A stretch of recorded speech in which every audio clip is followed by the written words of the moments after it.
Selamat kembali di channel Hariware. Kali ini kita akan membahas mengenai fenomena poltergeist dan kasus kesurupan yang menarik yang ada di dunia. Fenomena yang berhubungan dengan hal mistis selalu menarik minat masyarakat, dan salah satunya kasus kesurupan yang hingga sekarang masih menjadi misteri. Mayoritas masyarakat modern berpendapat bahwa kesurupan tidak disebabkan oleh hal mistis. Sementara itu, masyarakat tradisional ataupun daerah Asia yang masih menganut kepercayaan berpendapat bahwa kesurupan memang disebabkan oleh hal-hal gaib dan hal mistis tersebut. Ada berbagai alasan yang timbul mengapa kesurupan bisa terjadi, mulai dari sebuah kutukan hingga adanya gangguan makhluk halus di sebuah tempat. Dan tanda kesurupan pun bermacam-macam, diantaranya seperti tubuhnya ada yang melayang, merayap pada dinding, suara yang parau, serta tiba-tiba menjadi sangat kuat. Dan berikut beberapa kasus kesurupan di dunia yang terkenal untuk diketahui.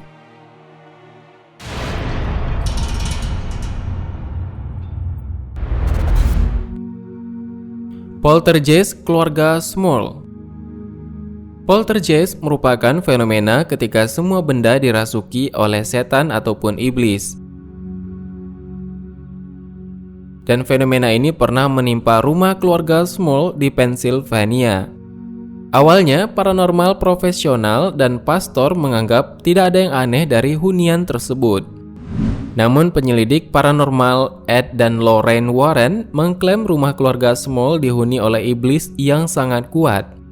Mereka melakukan eksorsisme untuk menghilangkan bayangan gelap di rumah itu. Dan eksorsisme itu sayangnya tidak membuahkan hasil. Sederet gangguan dari setan terus berdatangan, dari benturan keras, bau busuk, kasur yang terguncang, serangan fisik kepada salah satu anggota keluarga, hingga anjing mereka pun dilempar ke tembok. Dan pada tahun 1986, keluarga Small mengungkapkan bahwa rumahnya telah kembali ke kondisi normal berkat bantuan doa yang intens. Walaupun begitu, sang ibu mengatakan bahwa masih ada kejadian aneh pada tahun 1987 itu. Dan sebenarnya poltergeist ataupun kasus gangguan setan dalam sebuah rumah, tentunya banyak kasus tersebut yang ada di seluruh dunia. Namun, kasus tentang keluarga Small ini cukup terkenal karena itu diceritakan dan tersebar di internet, sehingga kita bisa mengetahui kisah dan cerita mengenai keluarga Small yang ada di barat ini.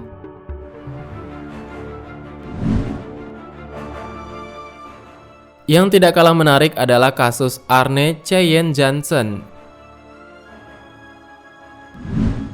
Pada tanggal 24 November 1981 di Brookfield, Connecticut, Arne Cheyenne Johnson yang saat itu masih berusia 19 tahun dihukum karena pembunuhan tingkat pertama tuan tanahnya yang bernama Alan Bono.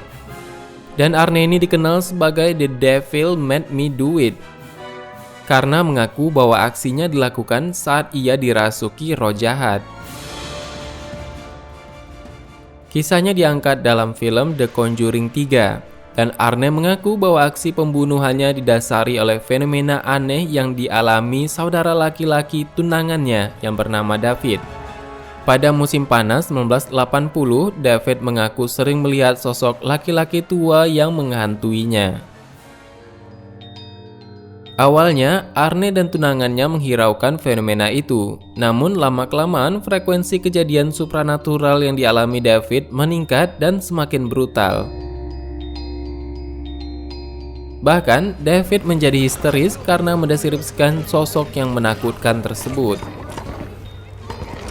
Mereka pun mendatangi paranormal yang terkenal, lagi-lagi yang bernama Ed dan Lorraine Warren, untuk meminta bantuan. Lalu mereka mengadakan proses pengusiran setan di gereja. Setelah pengusiran, mereka yakin bahwa iblis sudah meninggalkan tubuh David. Dan dilansir dari All That's Interesting, ada yang menuturkan bahwa iblis itu berpindah ke tubuh Arne. Dan dari situlah Arne akhirnya membunuh Alan dalam sebuah pesta. Meskipun pengacaranya bersikeras kalau pembunuhan yang dilakukan Arne disebabkan karena kesurupan, tetapi hakim tidak bisa menerima pembelaan tersebut. Dan Arne pun kemudian dihukum selama 5 tahun penjara. Kita baru mengetahui bahwa ada kasus kesurupan yang bisa membunuh orang sekitarnya. Dan tentu saja, kita tidak menemukan hal tersebut di Indonesia. Ada juga selanjutnya adalah kasus Annelies Michel. Anna Elisabeth atau Annelies Michel adalah seorang perempuan asal Jerman yang lahir pada 21 September 1952. Sebelum meninggal, ia menjalani 67 ritual pengusiran setan secara Katolik. Awalnya, Annelies mengalami kejang-kejang setelah jatuh dan tidak sadarkan diri. Kemudian, Annelies didiagnosis menderita psikosis yang disebabkan oleh epilepsi lobus temporal pada usia 16 tahun. Dan tidak lama, dia juga didiagnosis menderita depresi. Dan hal ini dikarenakan Annelies tiba-tiba berteriak histeris saat dihadapkan dengan berbagai objek keagamaan. Bahkan, Michel kerap mendengar suara-suara yang aneh, mulai dari suara ketukan pintu hingga bisikan-bisikan bahwa dirinya akan masuk ke neraka. Meskipun telah menjalani pengobatan selama 5 tahun, hal itu tidak menunjukkan hasil yang signifikan. Dan Annelies bahkan memakan laba-laba, menggonggong seperti anjing sampai menghancurkan benda-benda yang religius. Oleh sebab itu, keluarga mengajukan pengusiran setan kepada pihak gereja di sana. Dan saat ditanya oleh pendeta mengenai siapa iblis yang merasuki tubuhnya, Annelies menjawab bahwa ia adalah Yudas, Nero, Cain, Hitler, Lucifer, dan Fleischmann. Setelah melakukan ritual yang melelahkan, pada Juli 1976, Annelies meninggal dunia. Dan hasil otopsi menyatakan bahwa kematiannya akibat kekurusan, kekurangan gizi, dan kelaparan di tangan pastor dan keluarganya. Sebab selama eksorsisme tersebut, proses konsultasi ke dokter dihentikan, dan pastor itu didakwa dengan pembunuhan karena kelalaian dan dinyatakan bersalah atas pembunuhan. Ia menjalani 6 bulan penjara dan 3 tahun masa percobaan. Dan kisah Annelies ini diangkat menjadi film The Exorcism of Emily Rose yang dirilis pada tahun 2005.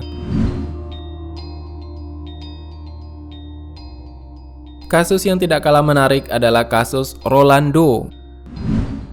Rolando diajari bibinya mengenai hal-hal spiritual, termasuk cara menggunakan papan Ouija. Namun setelah beberapa lama, bibinya meninggal. Setelah itu, keluarga Roland mulai mengalami hal-hal magis dan supranatural. Mereka mendengar suara tetesan air dan goresan di dalam rumah. Mereka mencoba berkomunikasi dengan para roh agar tidak mengganggu. Namun hal itu justru memperburuk keadaan. Roland mengaku bisa mendengar seseorang berjalan di kamarnya di malam hari ketika dia mencoba tidur. Bahkan ada bekas goresan di kasurnya dan cakaran di tubuhnya. Mengetahui keadaan Roland, orang tuanya pun bergegas memanggil pendeta. Dan saat proses pengusiran dilakukan, Roland muntah, buang air kecil, meludah, dan berbicara bahasa Latin dengan suara dewasa. Pengusiran tersebut sampai membuat hidung pendeta Walter Halloran patah. Dan akhirnya para pendeta berhasil mengusir iblis dari tubuh Roland hingga hidupnya kembali normal.